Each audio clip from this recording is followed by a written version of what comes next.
una construcción megalítica atribuida por la ciencia a la civilización incaica. Sin embargo, las versiones de los naturales de Perú, registradas durante la conquista, cuentan algo totalmente diferente a la versión oficial. Bienvenidos a un nuevo capítulo de Planeta Inexplorado. En esta ocasión revisaremos la historia prohibida de Sacsayhuamán.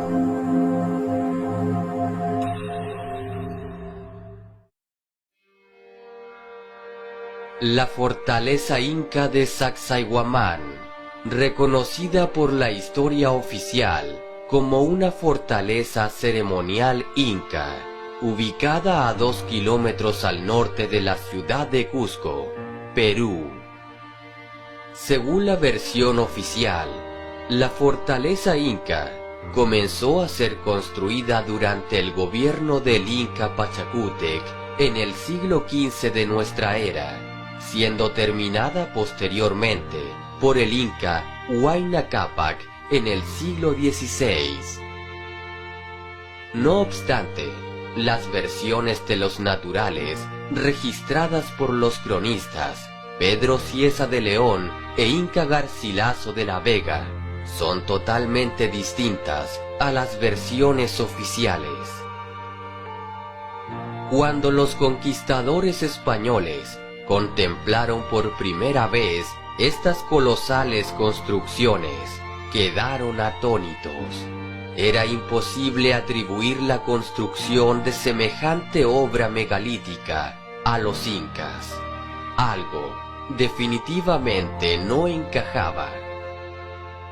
El cronista Pedro Cieza de León escribió en su obra El señorío de los incas, que cuando los españoles hicieron contacto por primera vez con los naturales de Perú, se percataron que estos no conocían la sierra, solo hachas de cobre para cortar madera. Carecían de bueyes que ayudaran al transporte de las enormes rocas que pesaban toneladas. No conocían la rueda, y aunque la hubiesen conocido, a los cálculos realizados a simple vista por el cronista español, no existía rueda en el mundo que soportara el peso de las enormes rocas, que según los cálculos de ingenieros modernos, algunas piedras de la fortaleza inca de Sacsayhuamán pesan más de 160 toneladas. Los canteranos que trabajaban las piedras solo las trabajaban de manera muy primitiva, machacándolas con otras piedras. Sin embargo, estos enormes bloques de granito y andesita encajaban tan perfectamente que no entraba un real entre piedra y piedra. Cieza de León bien sabía que machacando las piedras era imposible conseguir tal precisión en los cortes, mucho menos en piedras de un tamaño tan colosal, y que el cobre, metal que manipulaban los indios, no podía cortar el granito. Los indios, ante el asombro que presentaba Cieza de León, le aconsejaron que no se asombrara por tal construcción, ya que ellos tenían conocimiento que bajo tierra, a través de una extensa red de túneles subterráneos que ellos llamaban chincanas, se hallaban unas construcciones mucho más grandes que la fortaleza inca de Sacsayhuamán. ¿De qué estaban hablando? La primera parte de los comentarios reales, obra escrita por el cronista Inca Garcilaso de la Vega, agrega más datos a los escritos recopilados por Cieza de León.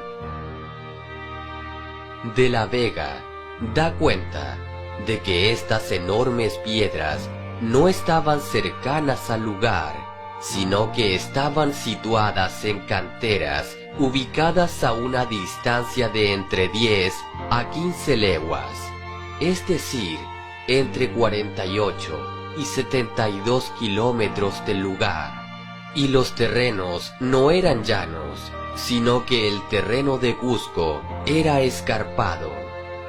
Además, tuvieron que cruzar el río Yucay, que hacía muy difícil pensar cómo pudieron transportar las enormes rocas a base de fuerza de hombres.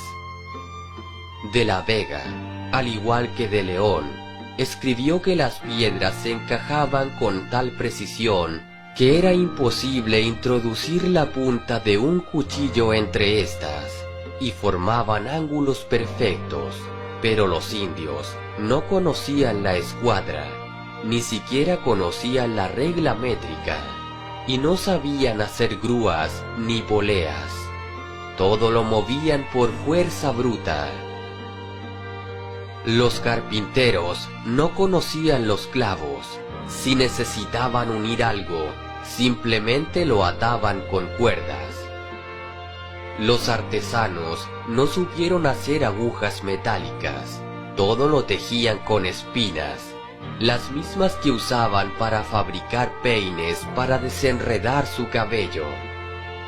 Entonces, ¿cómo era posible que los incas, quienes no conocían las herramientas básicas de la construcción, con simples hachas de cobre, material que no puede cortar el granito, la diorita y la andesita, material del cual estaban construidos los templos de Sacsayhuamán, Ollantaytambo, Tiahuanaco y la original Coricancha, pudieron haber construido aquellas enigmáticas construcciones?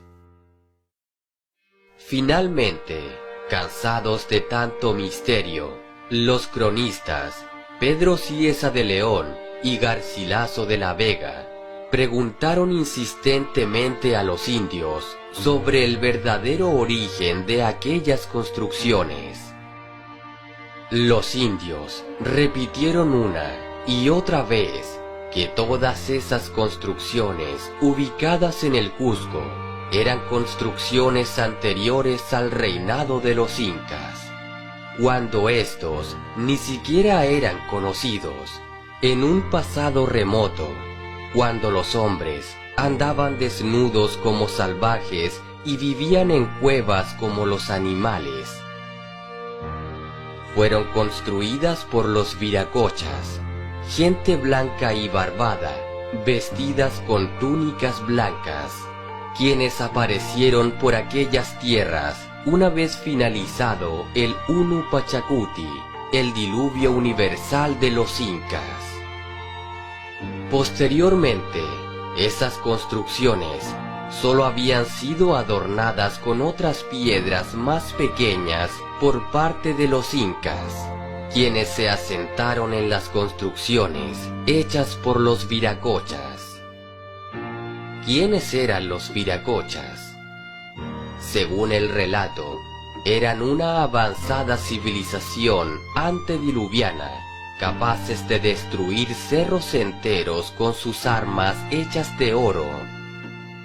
Eran grandes constructores, construyeron los enigmáticos templos de Cusco y construyeron grandes túneles bajo tierra, túneles que se extendían a través de muchas leguas y conectaban a todos los templos de Cusco. Conectaban también con otros gigantescos templos que estaban bajo tierra, donde habitaban los dioses, y fueron ellos quienes enseñaron el arte de la civilización a los indios. Para los españoles de fe cristiana, solo había una explicación: demonios, demonios constructores que buscaban la adoración de los indios. A pesar del relato de los naturales de Perú, esta versión de la fortaleza inca de Sacsayhuamán y de los demás templos de Cusco jamás es enseñada. ¿Por qué razón? ¿Qué secreto se oculta tras aquella historia? ¿O simplemente fue imaginación de los naturales como explican los expertos. Como siempre, saquen sus propias conclusiones, ya que este hecho sigue siendo un misterio.